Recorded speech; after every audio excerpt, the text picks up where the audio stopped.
दिवाकर नमस्तुभ्यं प्रभाकर नमोऽस्तु ते।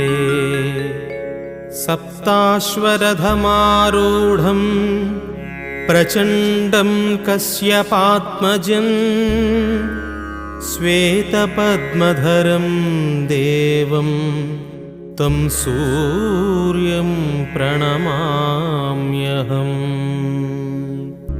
लोहितं रथमारूढं सर्वलोकपितामहं महापापहरं देवं तं सूर्यं प्रणमाम्यहम्।